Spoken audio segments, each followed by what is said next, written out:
أستغفر الله العظيم لي ولوالدي ولأصحاب الحقوق الواجبة علي ولجميع المسلمين والمسلمات والمؤمنين والمؤمنات الأحياء منهم والأموات. أستغفر الله العظيم لي ولوالدي ولأصحاب الحقوق الواجبة علي ولجميع المسلمين والمسلمات والمؤمنين والمؤمنات الأحياء منهم والأموات. أستغفر الله العظيم لي ولوالدي ولأصحاب الحقوق الواجبة علي ولجميع المسلمين والمسلمات والمؤمنين والمؤمنات الأحياء منهم والأموات. الفاتحة حضرة سيدنا رسول الله محمد بن عبد الله وأنصار رسول الله والمهاجرين مع رسول الله ثم إلى روح سيدنا المهاجر سيدنا محمد بن عيسى ثم إلى صديق المقدم محمد بن علي ثم إبراهيم ثم إلى روح الحبيب علي بن محمد سيدنا بشير ووالدنا ووالد المؤمنين وأمواتهم وأموات المسلمين أجمعين وإلى حضرة النبي. الفاتحة. أعوذ بالله من الشيطان. بسم الله الرحمن الرحيم. الحمد لله رب العالمين الرحمن الرحيم صراط المهتدين أنعمت عليهم غير المغضوب عليهم ولا الضالين آمين. فيا أيها الراجون منه شفاعة صلوا عليه سلموا تسليما. اللهم صل وسلم وبارك عليه وعلى أيها المشتاقون إلى رؤيا جماله صلوا عليه وسلموا تسليما. اللهم صل وسلم وبارك عليه وعلى يخطب وصاله يقظة ومناما صلوا عليه وسلموا تسليما.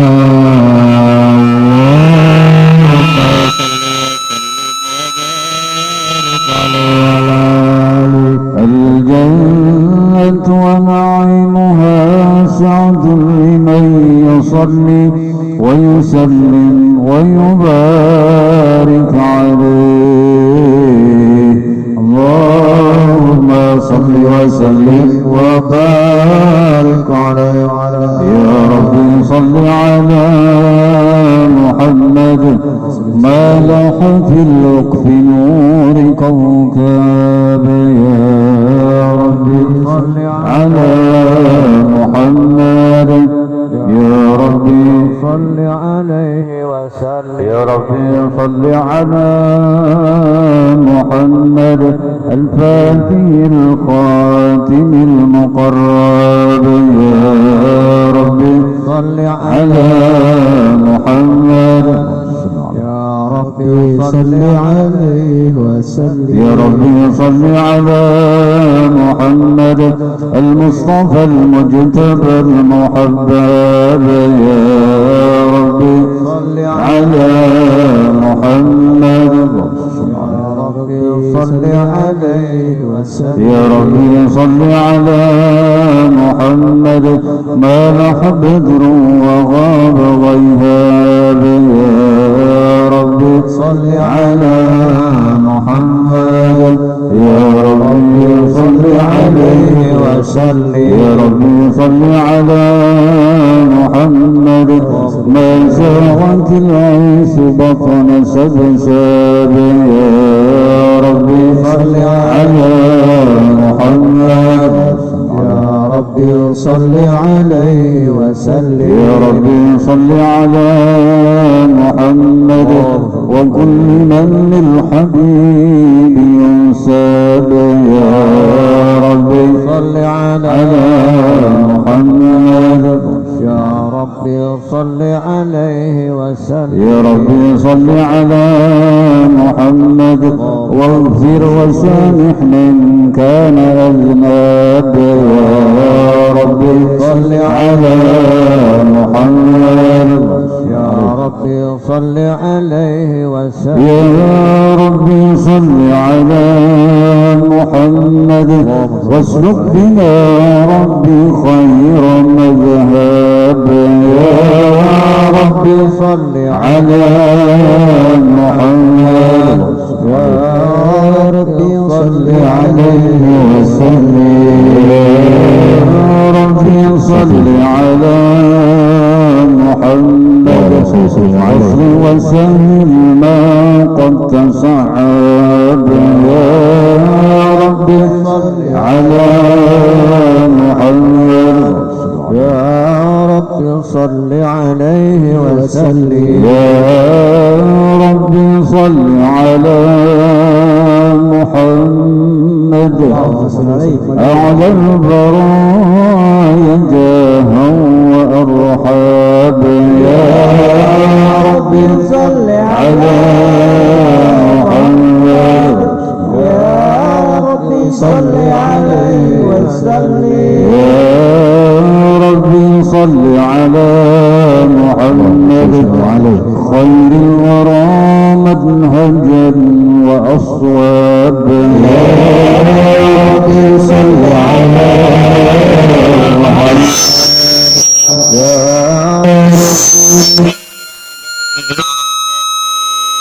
اللهم صل وسلم وبارك عليه وعلى أعوذ بالله من الشيطان الرجيم لقد جاءكم رسول من أنفسكم عزيز عليه ما عنتم حريص عليكم بالمؤمنين رؤوف رحيم الله عليه فإن تولوا فقل حسبي الله لا إله إلا هو عليه توكلت وهو رب العرش العظيم صلى الله عليه إن الله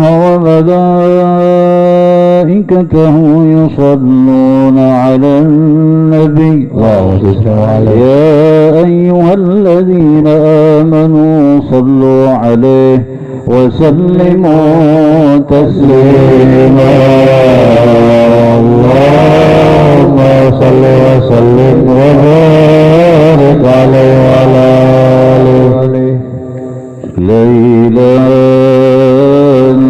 سرى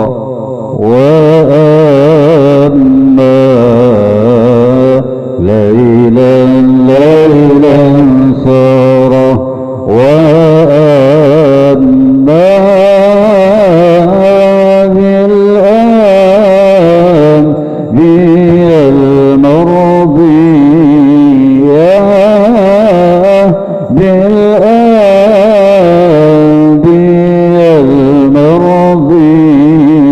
بالمرضية ليلا سرى وأما ليلا سرى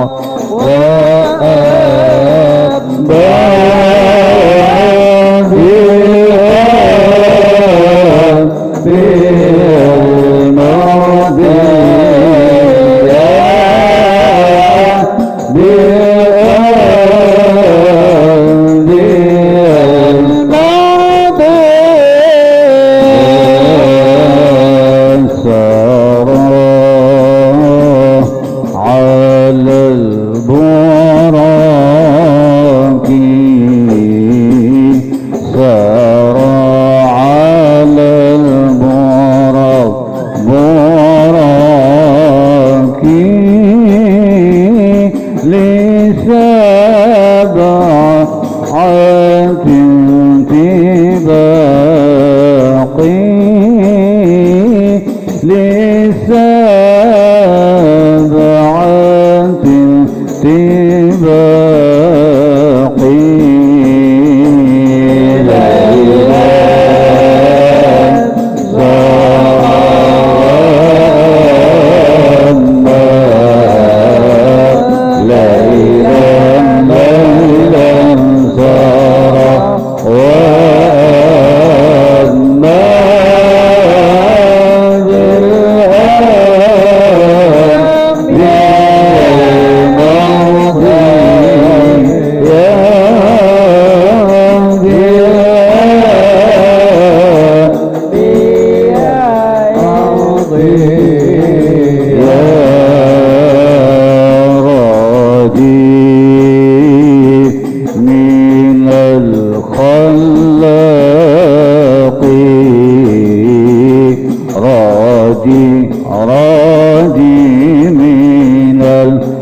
الحمد لله القوي سلطانه الواضح برهانه المبسوط في الوجود كرمه وإحسانه تعالى مجد وعظم شانه خلق الخلق الحكمة وانطوى عليها علمه وبسط لهم من فائد المدنة ما جرت به في قداره الكسمة ورسل إليهم أشرف خلقه وأجل عبيده رحمة تعلقت إرادته الأزلية بخلق هذا العبد المحبوب صلى الله عليه فانتشرت آثار الشرف في عوالم الشهادة والغيوب وما جل هذا المدن الذي تكرم به المدنان وما عظم هذا الفضل الذي برز من حضرة الإنسان صورة كاملة ظهرت في هيكل محمود صلى الله عليه وتعثر بوجودها أكناف الوجود وترزت بلد العوالم بانتراز تكريم اللهم صل وسلم أشرف الصلاة والتسليم على سيدنا ونبينا محمد الرؤوف الرحيم اللهم صل وسلم وبارك عليه وعلى آله تجلى الحق في عالم كرس الواسع تجلي انقضى بانتشار فضله في القريب والشواسع وله الحمد الذي لا تنصرف به بتعداد ولا يمن تقرارها بكسرة ترعداد صلى الله عليه حيث أبرز من عالم الإمكان سورة هذا الإنسان صلى الله عليه يتشرف بوجود ثقلات وتنتشر أسراره في الأكوان فما من سر اتصل به قلب منيب إلا من سبب فضل الله على هذا الحبيب صلى الله عليه هو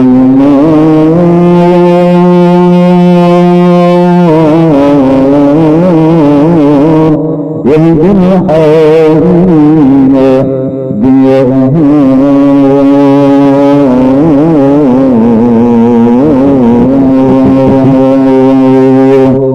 وفي الحشر للمرسلين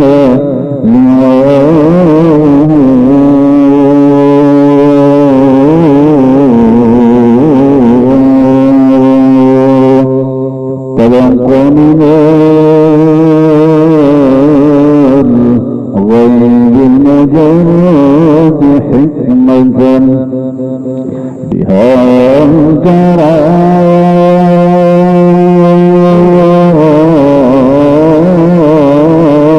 في الخافقين سمعه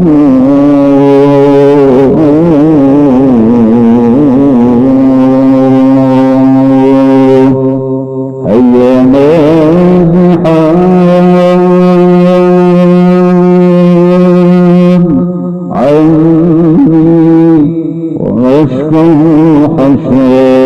أجب من ملا كل النواحي نداؤه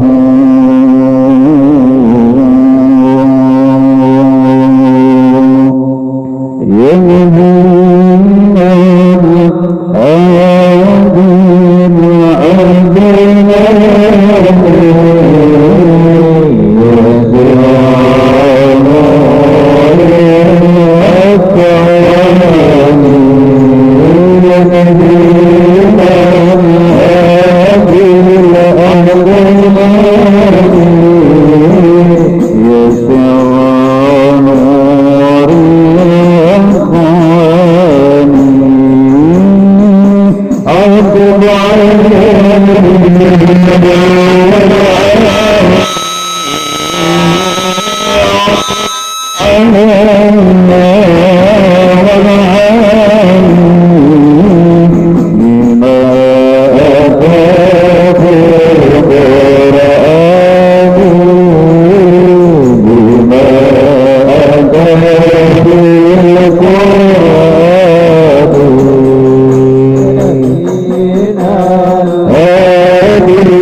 بحبيب عم الأنام نوالا جل من شرف الوجود بنور قمرا كون بهجة وجمالا قد ترقى في الحسن على مقام وتلاها في مجره وتعالى لحظته العيون فيما اجتنته بشرا كاملا يزيح الظلام وهو من فوق علم ما قدر له رفعة في شؤونه وكمالا وسبحان الذي أبرز من حضرة الامتنان من يعظم في اللسان ويحارب عن كل معانيه الجنان صلى الله عليه انتشر منه في علم البطون والظهور ما ملأ الوجود الخلق نورا فتبارك الله من إله كريم بشرتنا آياته بذكر الحكيم ببشارة لقد جاءكم رسول من أنفسكم عزيز عليه ما عنتم حريص عليكم بالمؤمنين رؤوف رحيم صلى الله عليه فمن فازت هذه البشارة وتلقاها بقلب سليم فقد هدي إلى صراط مستقيم. اللهم صل وسلم وصرف الصلاة وتسليم على سيدنا ونبينا محمد الرؤوف الرحيم. اللهم صل وسلم وبارك عليه وعلى آله. وأشهد أن لا إله إلا الله وحده لا شريك له شهادة تعرف بها الإنسان تضمنه الجنان من التصديق بها والإذعان تثبت بها بالصدور من الإيمان قواعده وتلوح على اليقين من سر ذلك الإذعان والتصديق شواهده وأشهد أن سيدنا ونبينا وحبيبنا محمدا العبد الصادق في قوله وفعله والمبلغ عن الله ما أمره بتبليغه لخلقه من فرده ونفله عبد أرسله الله للعالمين بشيرا ونذيرا فبلغ الرسالة وأدى الأمانة وهدى الله به من الأمة بشرا كثيرا فكان في ظلمة الجهل للمستبصرين سراجا وقمرا منيرا فما أعظمها من منة أكرم الله بها على البشر وما أوسعها من نعمة انتشر سرها في البحر والبر اللهم صل وسلم بأجل الصلوات وأجمعها وأزكى التحيات وأوسعها على هذا العبد الذي وفى بحق العبودية وبرز فيها في خلة الكمال وقام بحق العبودية في مواطن الخدمة لله وأقبل عليه غاية الإقبال صلاة يتصل بها روح صل عليه روح المصلي عليه صلاة يتصل بها روح المصلي عليه فينبسط في قلبه نور سر تعلقه به وحبه وينتق بها بعناية الله في إذنه وعلى آله وصحبه الذين ارتقوا سوة المجد بقربه وتفيأوا دلال الشرف الأصلي بوده وحبه ما عنصر الأقوال بنشر ذكراه النسيم اللهم صل وسلم واشرف الصلاة والتسليم على سيدنا ونبينا محمد الرؤوف الرحيم اللهم صل وسلم وبارك عليه وعلى آله طالما اشكرني يا نور الوجود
إن الجري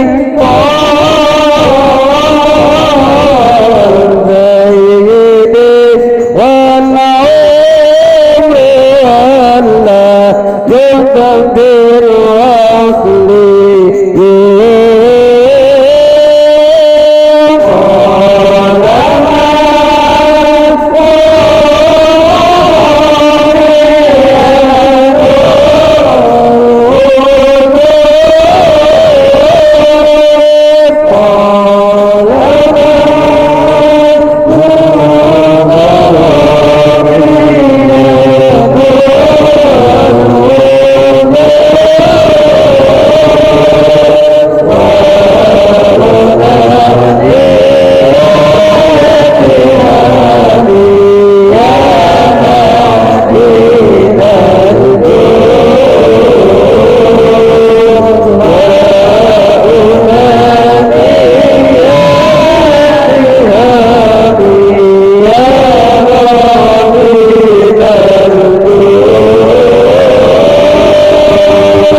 وسلم وبارك عليه وعلى آله. اللهم صل وسلم وبارك عليه وعلى آله. ومنذ علقت به هذه الدرة المكنونة والجوهرة المصونة والكون كله يصبح ويمسي في سرور وابتهاج بقرب ظهور إشراق هذا السراج، والعيون متشوفة إلى بروزه متشوقة إلى التقاط جواهر كنوزه، وكل دابة لقريش نطقت بفصيح العبارة معلنة بكمال البشارة، وما من حامل حملت في ذلك العام إلا أتت في حملها بغلام من بركات وسعادة هذا الإمام. ولم تزل الأرض والسماوات متضمخة بعطر الفرح بملاقاة أشرف البريات وبروزه من عالم الخفاء إلى عالم الظهور بعد تنقله في البطون والظهور. فأظهر الله في الوجود بهجة التكريم، وبسط في العالم الكبير مائلة التشريف والتعظيم ببروز هذا البشر الكريم. اللهم صل وسلم واشرف الصلاة والتسليم على سيدنا ونبينا محمد الرؤوف الرحيم. اللهم صل وسلم وبارك عليه وعلى آله قربا وضع هذا الحبيب على السماوات والأرضون ومن فيهن بالترحيب، وأمطار الجود الإلهي على أهل الوجود تسج، وألسنة الملائكة بالتبشير للعالمين تعج. سبحان الله والحمد لله ولا إله إلا الله والله أكبر. سبحان الله الحمد لله ولا إله إلا الله والله أكبر. سبحان الله والحمد لله ولا إله إلا الله والله أكبر. والقرة كشفت صنع هذا المستور ليبرز نوره صلى الله عليه وسلم كاملا في عالم الظهور، نورا فاق كل نور صلى الله عليه حكمه على من أتم الله عليه النعمة من خواص الأمة أن ينظر عند وضعه أمة فانيسا لجنابها المسعود ومشاركة لها في هذا السماط الممدود. والسيدة مريم والسيدة آسية ومعهما من الحور العين، وانقسم الله له من الشرف بالقسمة الوافية، فأتى الوقت الذي رتب الله على حضوره وجود هذا المولود، فانفلق صبح الكمال من النور عن عمود، وبرز الحامد المحمود مذعنا لله بالتعظيم والسجود. صلى الله على محمد صلى الله عليه وسلم. صلى الله على محمد صلى الله عليه وسلم. صلى الله على محمد يا ربي صل وسلم. الله يا نبي سلام عليك، يا رسول سلام عليك، يا حبيب سلام عليك، صلوات الله عليك. الله يا نبي سلام عليك، يا رسول سلام عليك، يا حبيب سلام عليك، صلوات الله عليك.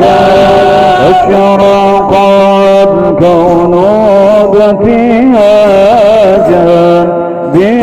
بوجود المصطفى أحمد، ولأهل الكون أنس وسرور قد تجدد.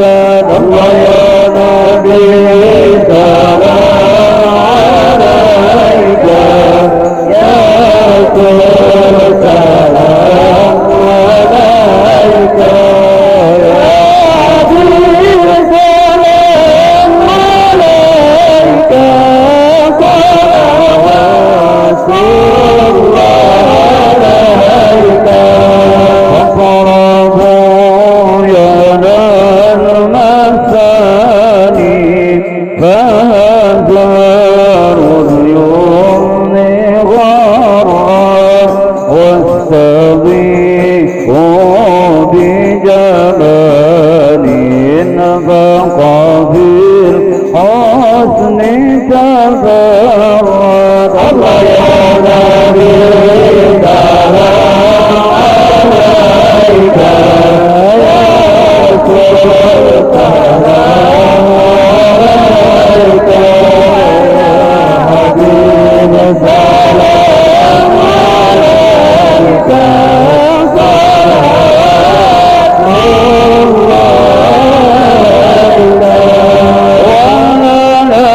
البشرى بسعد مستنير ليس ينفر، حيث فينا طاع الجمع الفخر المعبد.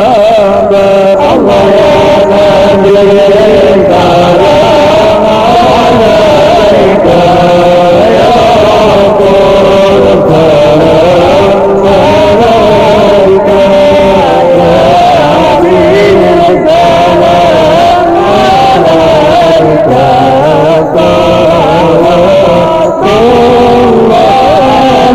عليك.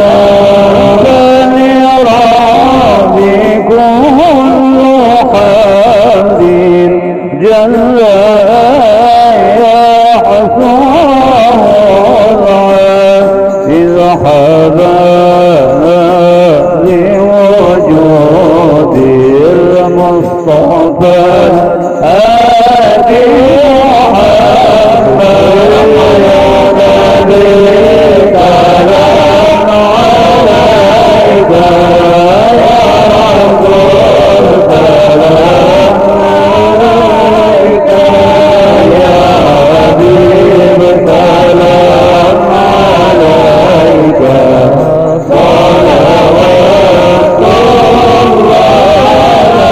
عليك مرحبا واهدنا نهج سبيله مرحبا يا به نسعد ونرشد مرحبا مرحبا يا نور العين مرحبا مرحبا يا زال سيدي مرحبا وصلاة الله تغشى مرحبا أشرف الرسل محمد مرحبا مرحبا يا نور العين مرحبا مرحبا يا زال سيدي مرحبا وسلام مستمر مرحبا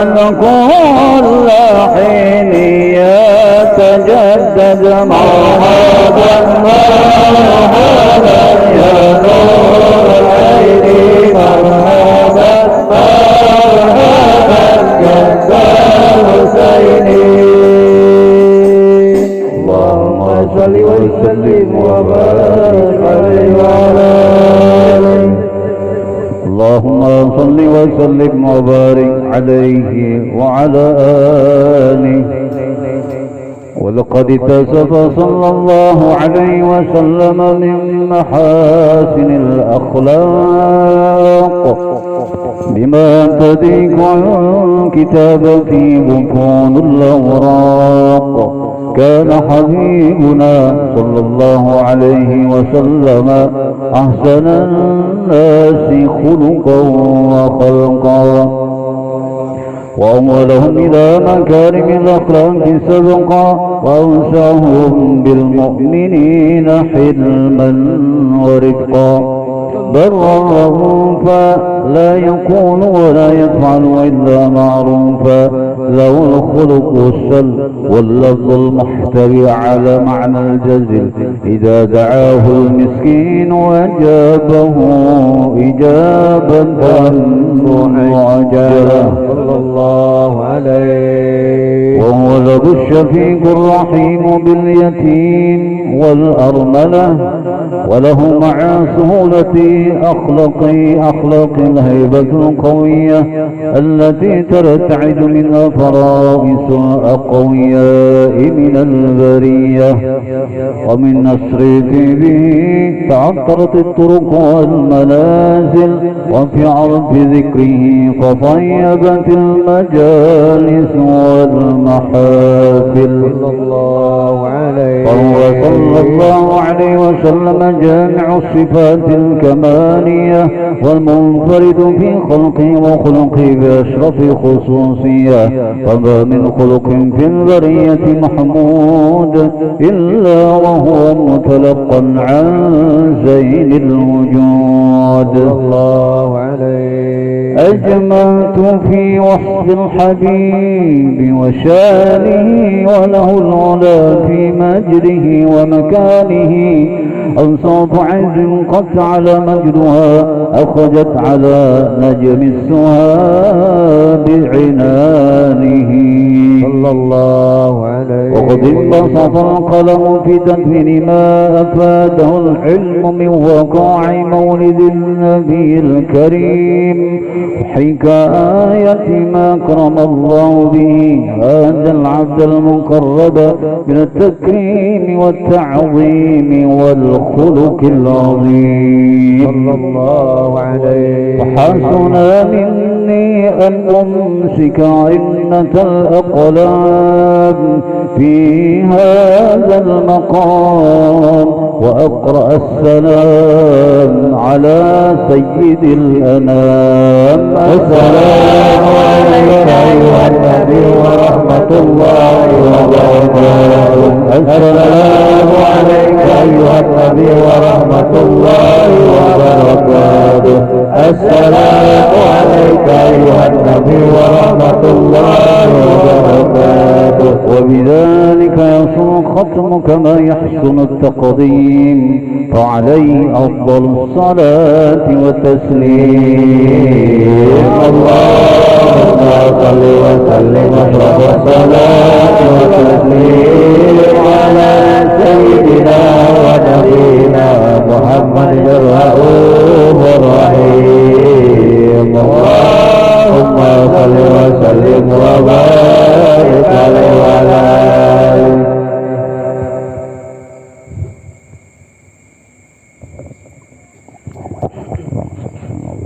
يا رسول الله سلام عليك يا رفيع الشان يا رفيع الشان يا رفيع الشان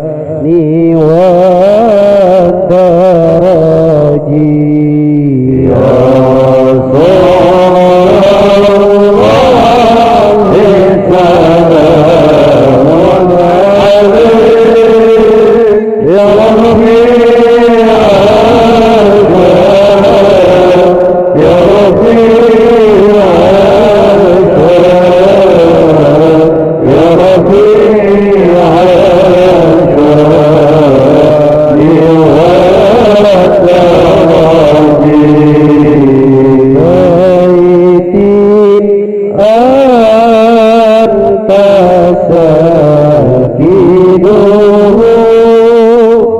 ليس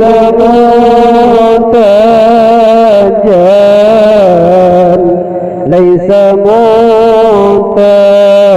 منتجا ليس منتجا إلى سروجي يا رسول الله سلام عليك يا رفيع الشان يا رفيع الشان يا رفيع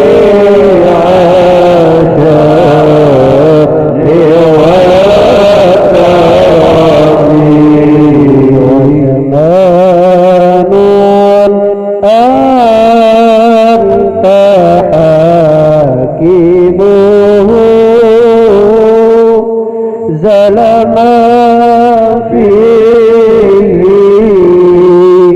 زلما فيه زلما فيه من العياج يا رسول الله سلام عليك يا رفيع الشان يا رفيع الشان يا رفيع الشان والتراجي كالمأمول حجتنا يوم يأتي الناس يوم يأتي الناس يوم يأتي الناس بالحجج يا رسول الله سلام عليك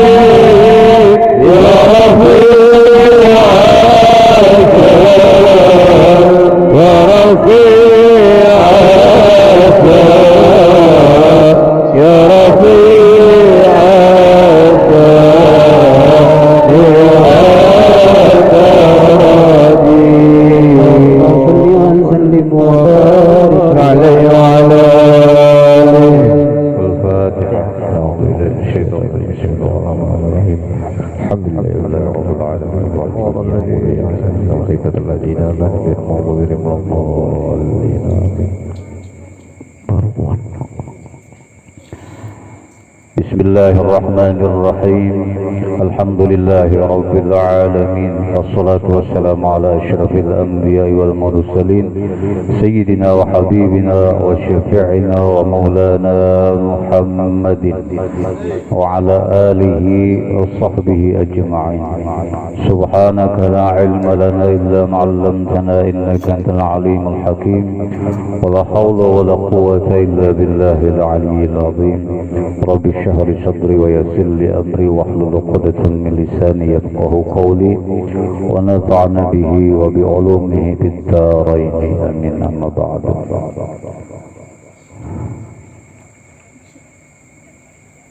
Malam ini apa ya?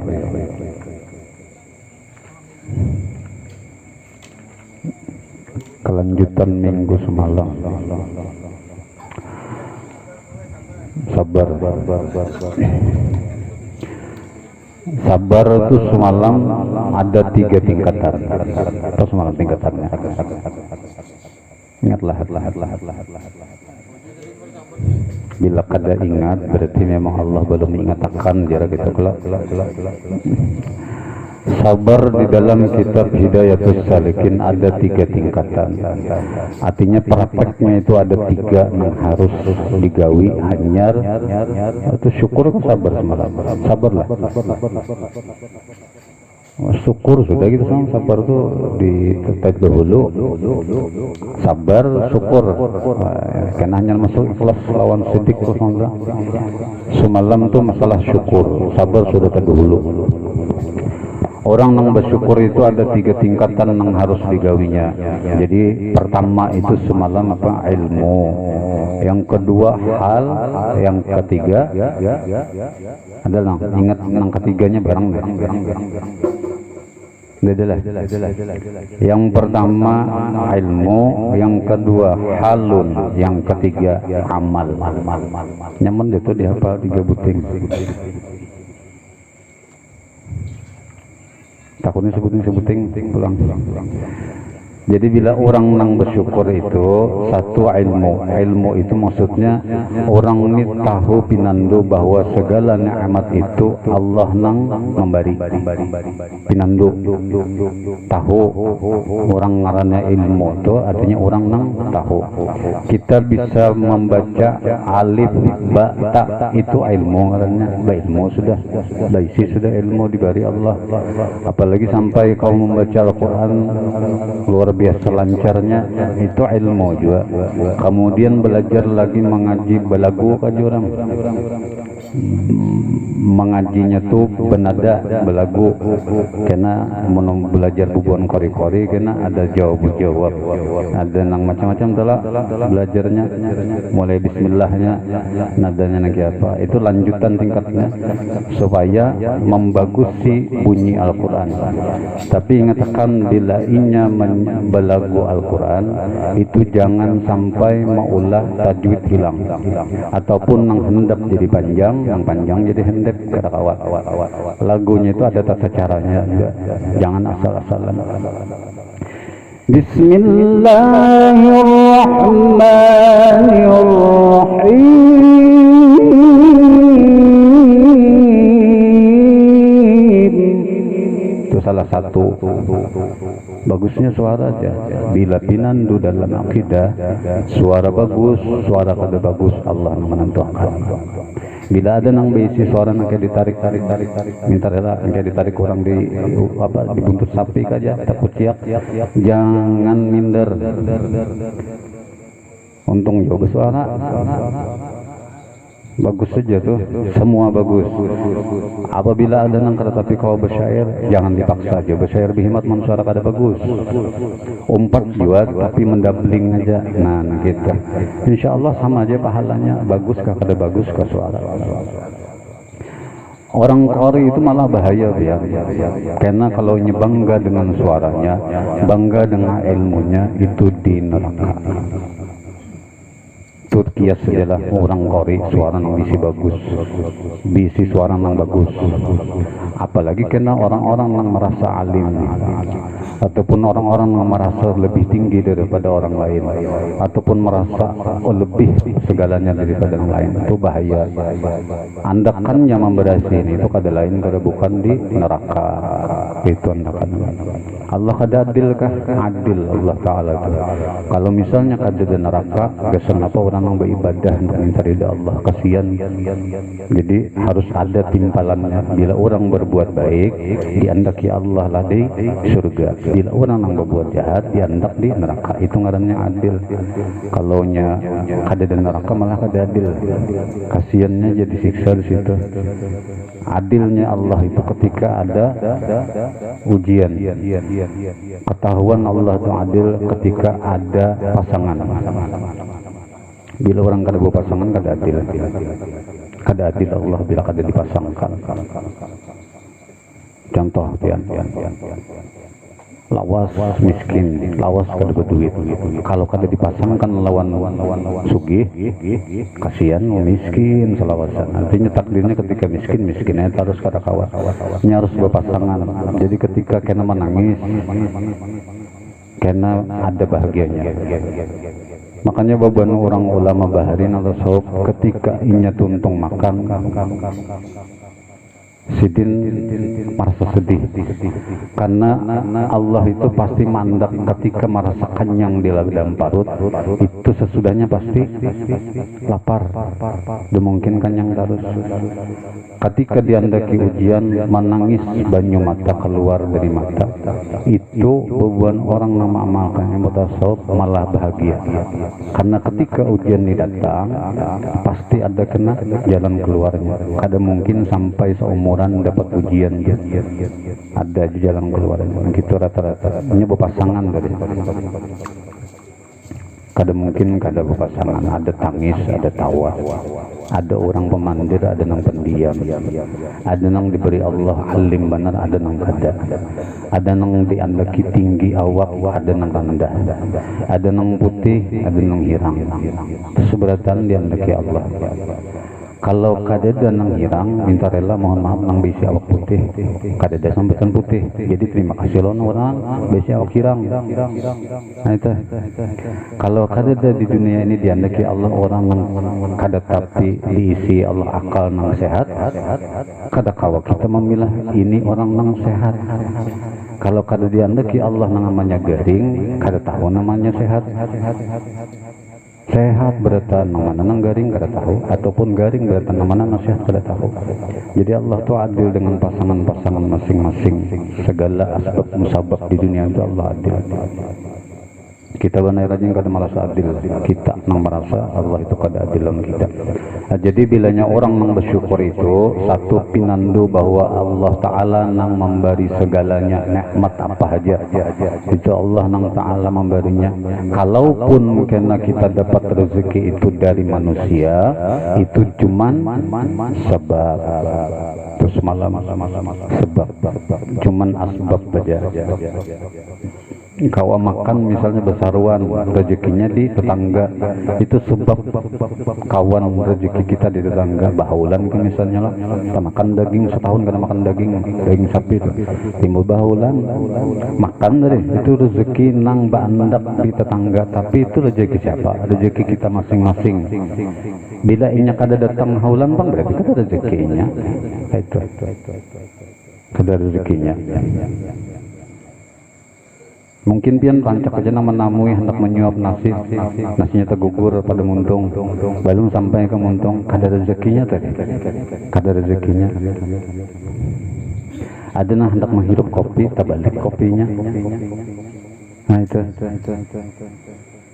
itu nang hal-hal kecil nang itu tuh kalau diulah tafakkur, kalau diulah sekira membesarkan nama Allah, sekira menganggungkan Allah, itu jadi pahala pian.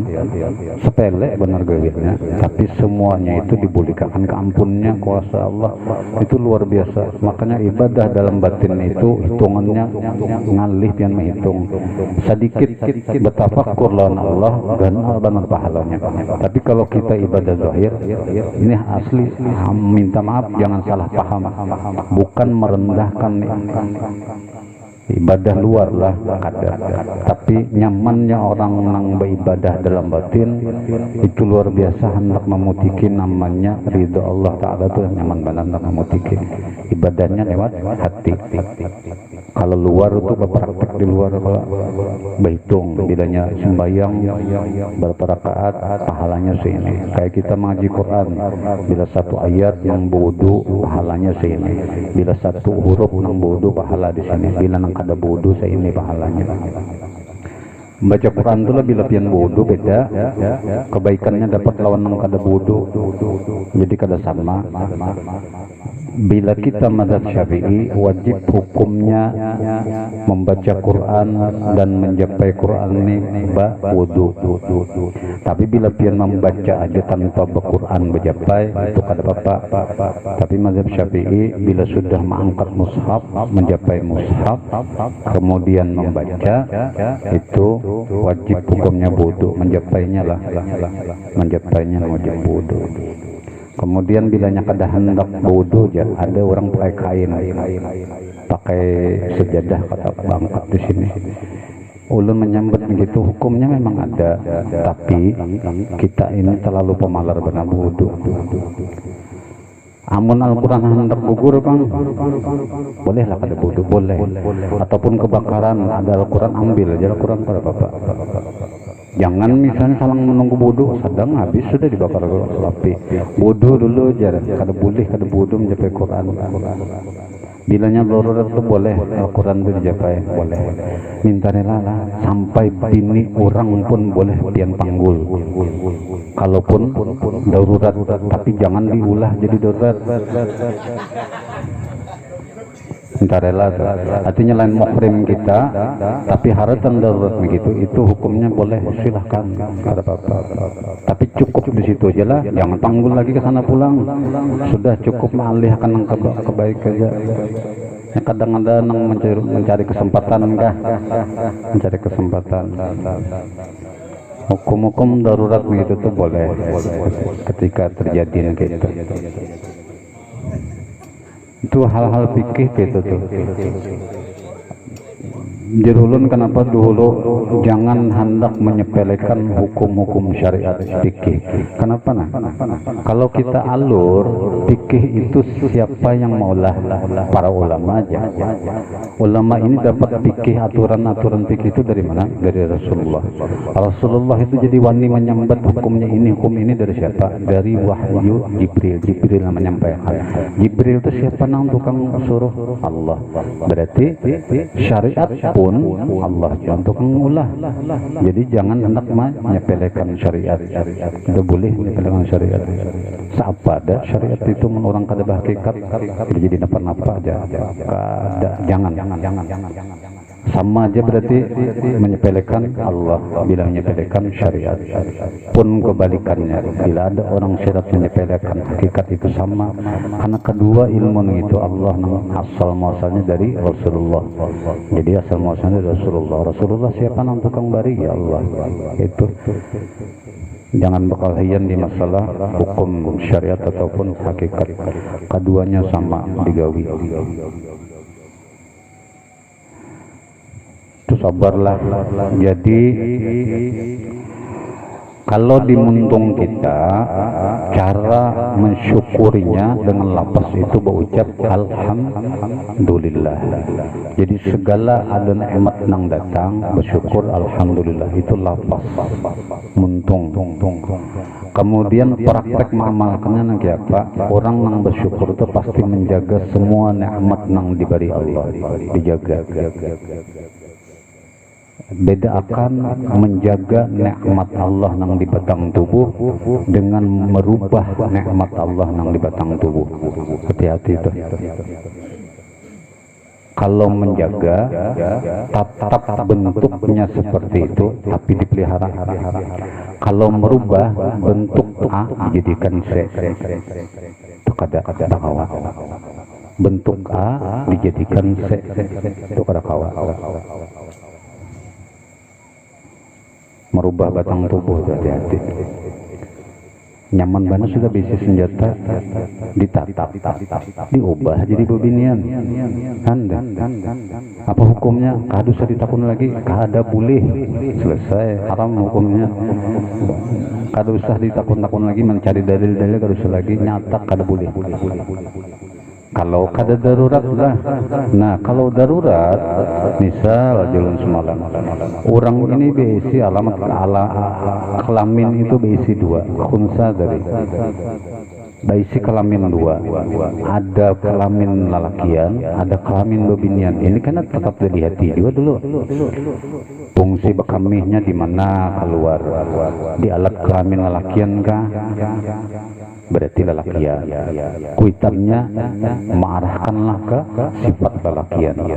Ketika keluar kemihnya itu di alat bebinian, arahkanlah anak nih ke bebinian, mainan boneka, bawa masak-masakan, gitu.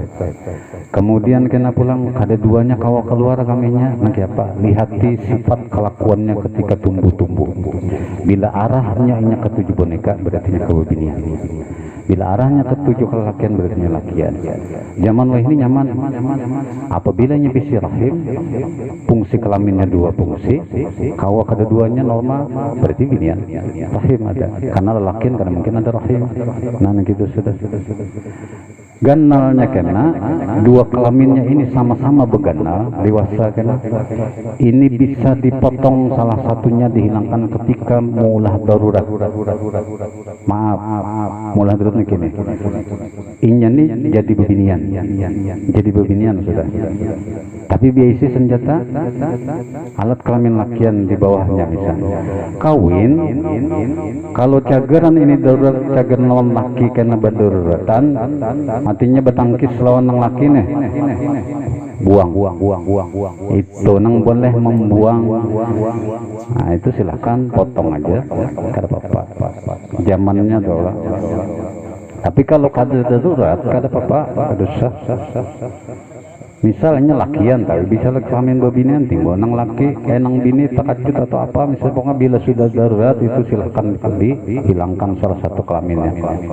Tapi kalau hukum nang orang ngebeisi kelaminnya satu aja kemudian sifatnya berubah nang kaya minta relang kaya bebinian itu kada ada hukum dipikir kada boleh kalau beisi kelamin cuman satu dah kawa diubah dah ke situ pang dah biar model kayaknya kesah apa bubuannya menyambet lah. Ini bukan menghina manusia lah kada, tapi itu memang kadada syariat. Jadi jangan sampai arah ke situ. Kadada dihukum syariat. Mudah-mudahan itulah anak buah kita keluarga itu jangan sampai yang tekan apa itu. Bagus dia berataan bila laki jantan gitu hitungannya tuh. Bagus mudahan Allah maha ragu. Masuk sedikit al-faslu sadisu fil ikhlasi was-sidqi. Pasal yang ke-6 masalah membahas ikhlas dan sidq.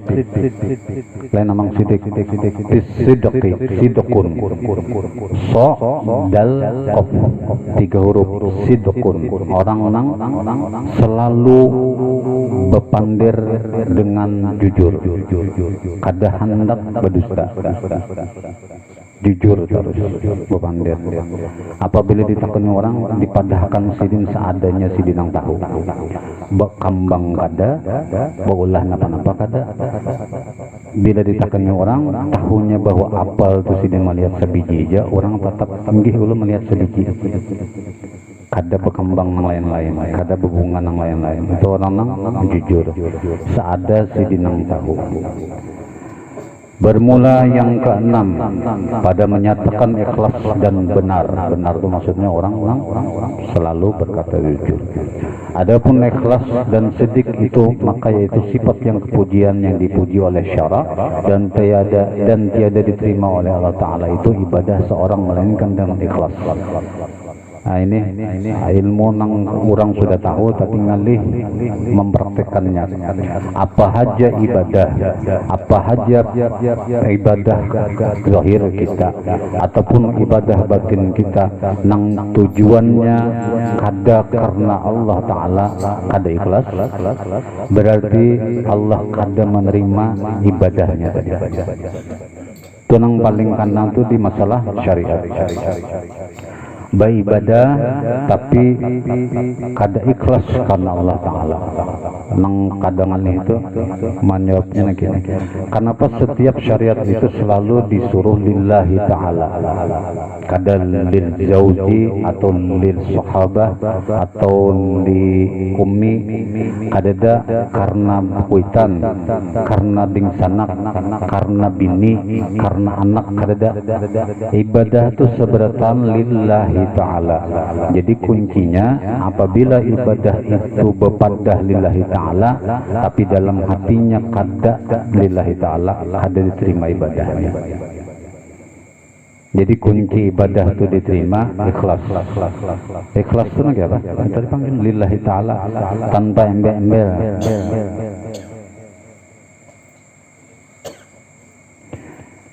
Kita nih lah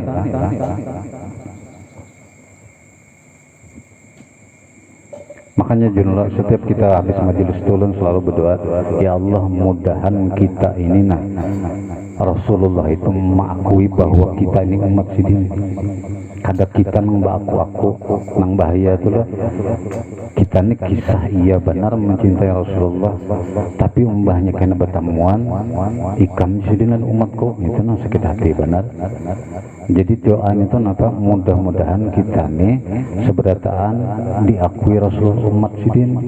Nyaman tuh sudah bila sidin mengakui.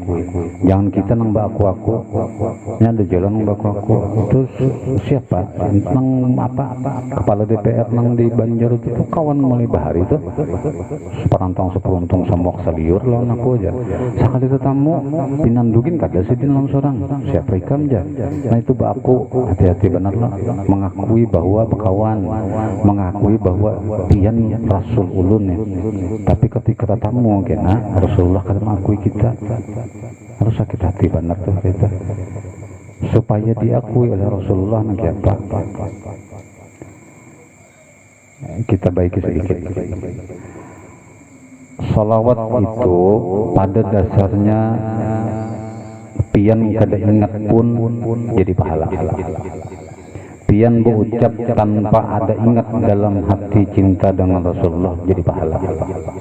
Tapi bila hendak meninggikan status salawat supaya salawat kita ini didengar oleh Rasulullah, jangan lagi nang berstatus kada ingat tadi. Jangan lagi. Jadi ketika berselawatan ingat akan Rasulullah. Ulun kada kenal lawan muhasidin, ulun kada pinandu lawan batang tubuh sidin. Nah kiapa ulun hendak membayang-bayangkan sidin.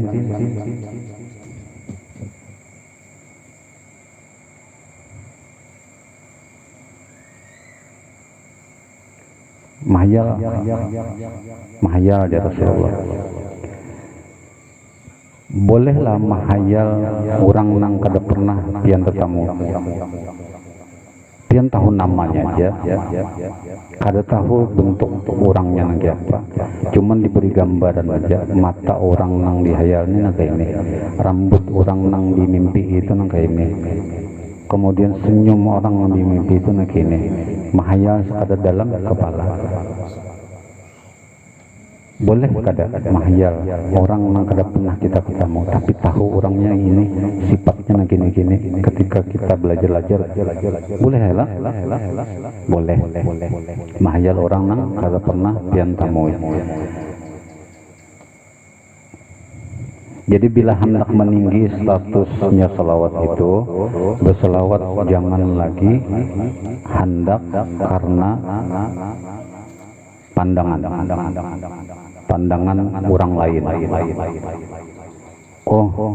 Sekira dipandang orang bahwa aku ini ketujuh berselawat. Sekira dilihat orang bahwa aku ini ketujuh bersyair. Aku nih ketujuh memuji Rasulullah.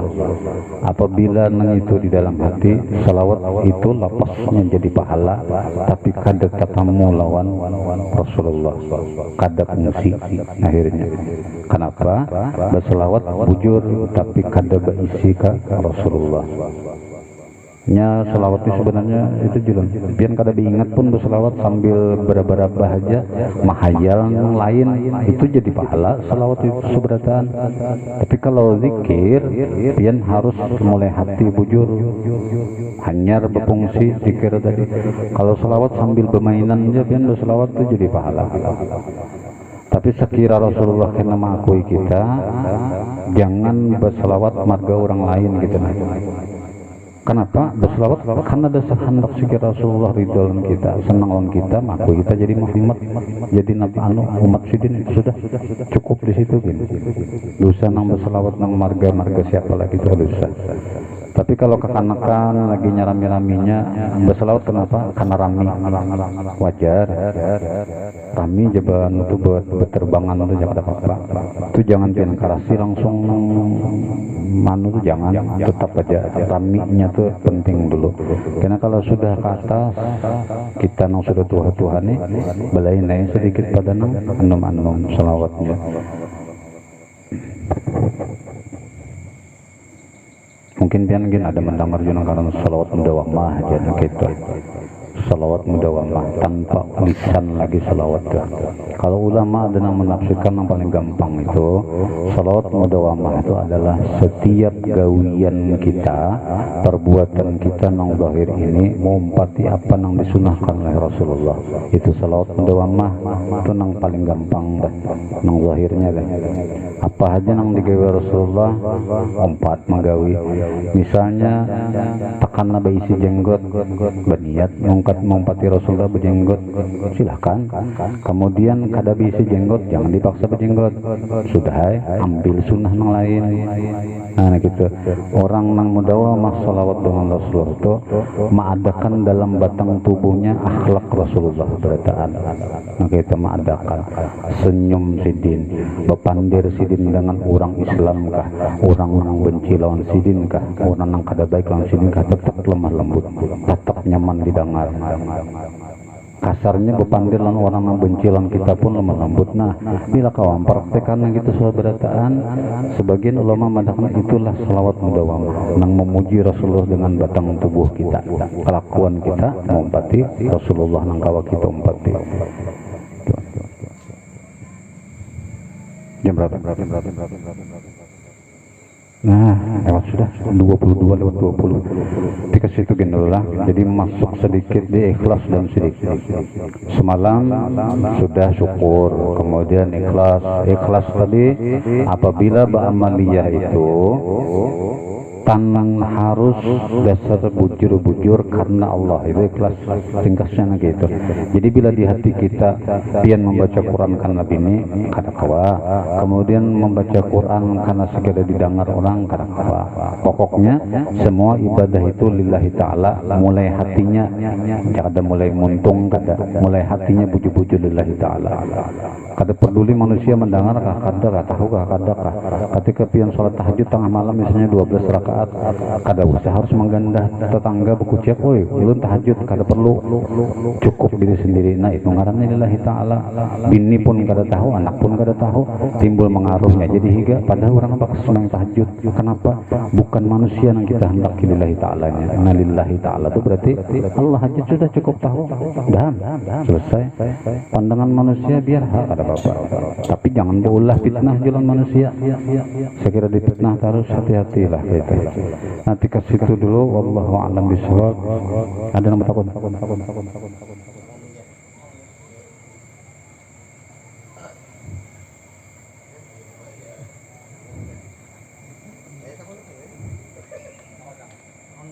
Ayo. Takun.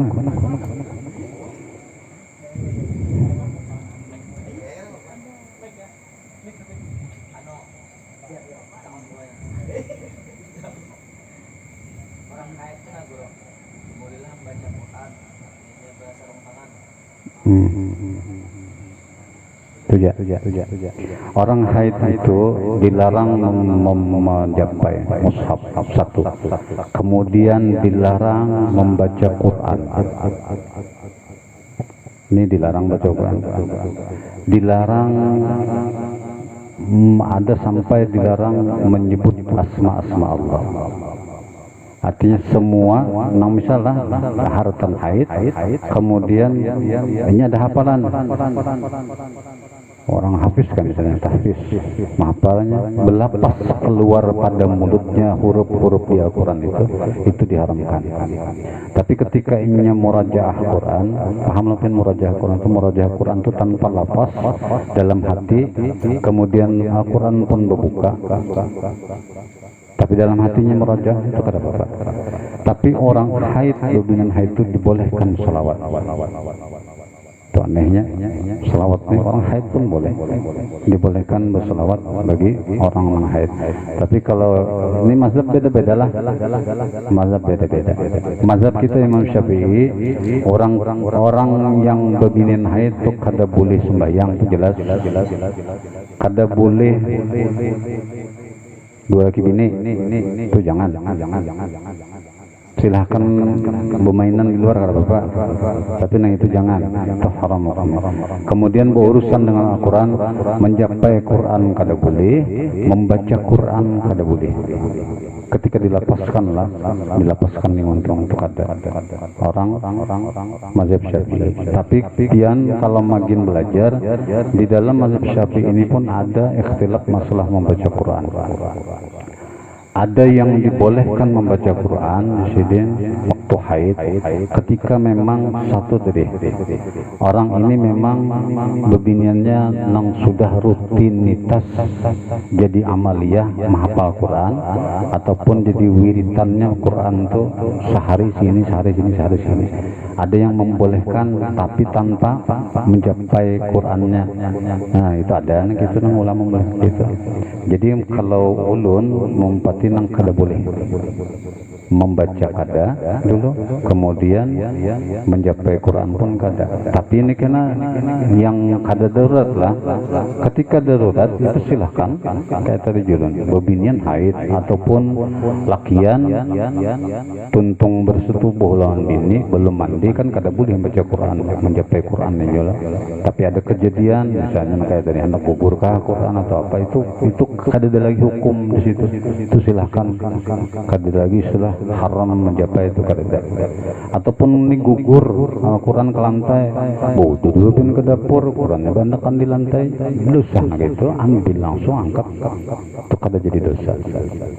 Jangan andak di tempatnya maksudnya. Jadi kalau hukumnya itu membaca kada boleh, mencapai pun kada boleh. Tapi ada kena nang mencapai silahkan haid tapi belatik ya, belatik.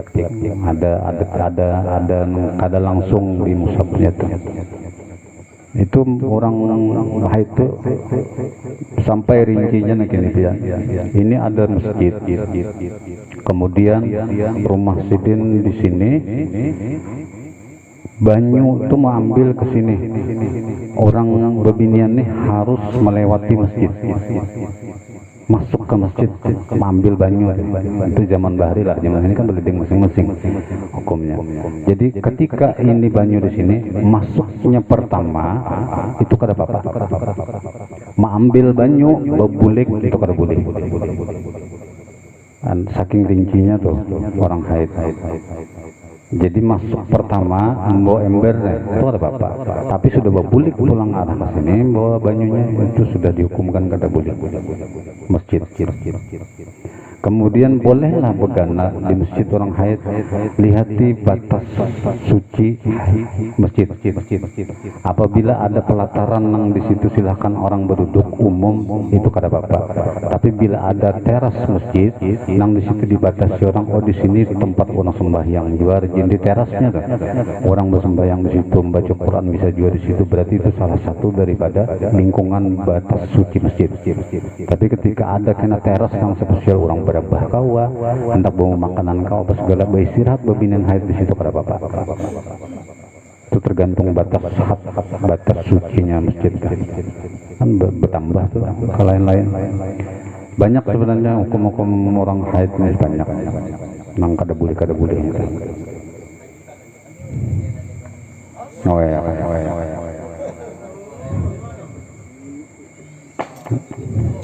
Bawaan dingin nggak ada. Allah. Enggak.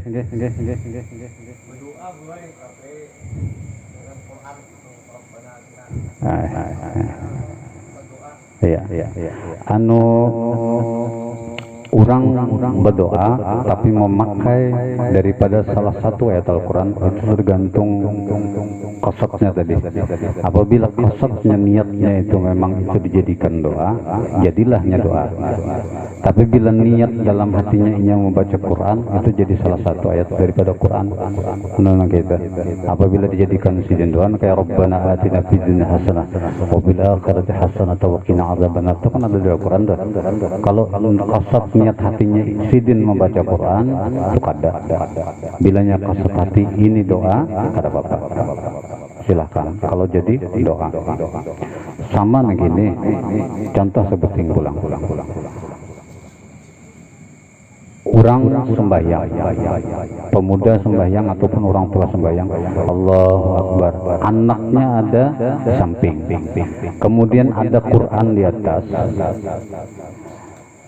ada bini juga lawan anak ini hendak menjangkau Quran, para tegugur Qurannya kita sembahyang tuh jangan, makanya di situ jangan berapa jam tadi.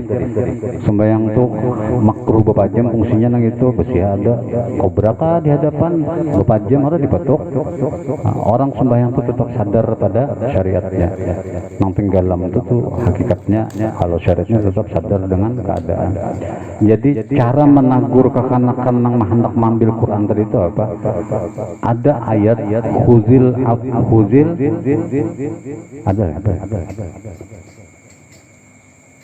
ada tuh Al-Qurannya. Ulun kada ingat lah. Khuzil Qur'ana babil kuwah gitu rasanya, insyaallah aman kada salah karena ulun buka pulang. Pokoknya bahasanya artinya itu tingkuti Quran itu dengan kuat. Itu kasatnya bila ingin membaca Quran sembahyangnya sah. Tapi bila kasatnya menagur anak tadi sekira jangan sampai Quran itu tergugur, batal. Nah itu tuh ulun memisalkan tergantung inya mengandak niat bacaannya tadi. Apabila sama jadi juga, apabila pian ada salah imam kemudian pian subhanallah, apabila berniat pian menagur imam batal kita. Apabila itu berniat tasbih saja kada batal, karena kada boleh di dalam sembahyang itu niat lain, kada boleh. Jadi cara menagur imam kenapa jadi subhanallah itu caranya sekira jangan batal, karena di dalam Quran boleh doa, boleh tasbih, boleh Al-Quran bacaan, boleh salawat. Selain daripada itu kada boleh. Bahasa Indonesia, bahasa Jawa, bahasa Banjar kada boleh dimasukkan dalam Al-Quran. Dalam sembahyang sampai orang yang berdekhem tanpa ada faedah sabab musabab itu batal sembahyang. Baca Fatihah itu rukun. Kada ada sarak suara, kada ada getal tenggorokan sebelum baca Fatihah berdeh. Tapi suara sidin sebenarnya kada masalah, batal. Tapi kalau ini cagaran membaca, apalagi yang kada rukun lah, nang bacaan sunnah berdehem behimat itu batal sembahyang. Bisa berdehem ketika bacaan qauli rukun, tapi ini suara gatal cagaran merusak makharijul huruf kan, silahkan berdehem, tapi seperlunya Bismillahirrahmanirrahim misalnya gitu. Tapi kalau merasa cagaran bila kada berdehem berubahlah makharijul hurufnya, merubah bunyi suara huruf, itu silahkan berdehem. Tapi kalau kada ada masalah kada boleh berdehem, batal sembahyangnya. Tapi kita kadang mengumpati mazhab nang parut gerorokan batal kada. Hati-hatinya ada juga nang bebuan mazhab nang ketika parut berbunyi korok itu batal. Ada. Kita kada batal. والله أعلم بالصواب. إلى حضرة النبي رسول الله صلى الله عليه وسلم وعلى آله وصحبه وذريته أجمعين وسلم. الفاتحة. أعوذ بالله من الشيطان الرجيم. بسم الله الرحمن الرحيم. الحمد لله رب العالمين الرحمن الرحيم مالك يوم الدين. إياك نعبد وإياك نستعين اهدنا الصراط المستقيم صراط الذين أنعمت عليهم غير المغضوب عليهم ولا الضالين. آمين يا الله. بسم الله الرحمن الرحيم. الحمد لله رب العالمين. اللهم صل وسلم وبارك على سيدنا ونبينا ومولانا محمد وعلى آله وصحبه أجمعين. اللهم اغفر لنا ذنوبنا ولوالدينا وارحمهم كما ربنا صغارا. جميع المسلمين والمسلمات والمؤمنين والمؤمنات برحمتك يا أرحم الراحمين. ربنا آتنا في الدنيا حسنة وفي الآخرة حسنة وقنا عذاب النار. وصلى الله على سيدنا ونبينا ومولانا محمد وعلى آله وصحبه وسلم. سبحان ربك رب العزة عما يصفون وسلام على المرسلين والحمد لله رب العالمين. تقبل الله منكم إنا ومنكم تقبل يا كريم. الحمد لله.